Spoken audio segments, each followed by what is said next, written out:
Welcome to the Slop Farm. Enjoy the video.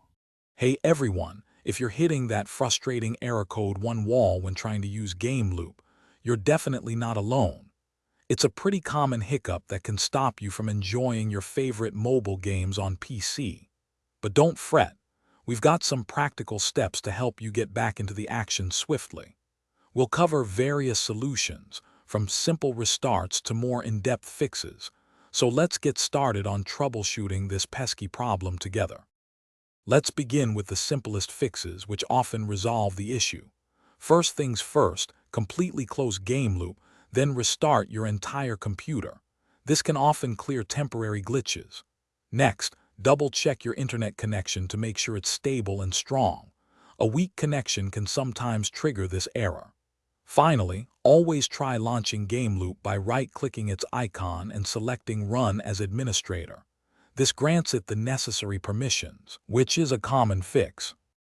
If the basic steps didn't do the trick, it's time for some deeper troubleshooting. A crucial step is to clear Gameloop's cache and temporary files. You can usually find this option within the emulator's settings or by navigating to its installation folder.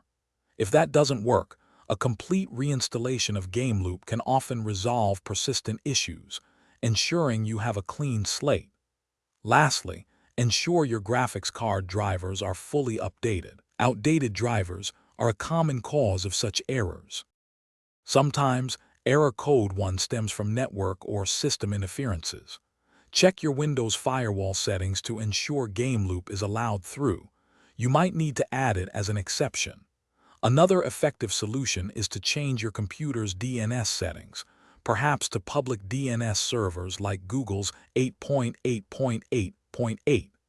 This can often resolve connectivity problems. Briefly disable your antivirus or VPN to confirm they aren't mistakenly blocking the emulator. Then remember to re-enable them afterwards. If you've tried all these steps and are still facing error code 1, don't lose hope. Sometimes, simply restarting your computer again after applying multiple fixes can help consolidate the changes. As a final step, reaching out to Gameloop's official support team is always a good idea. Provide them with as much detail as possible about your issue and the steps you've already taken. Remember, troubleshooting can take a little patience, but following these steps systematically should help you fix it eventually. Thanks for watching. Consider subscribing if we helped you today.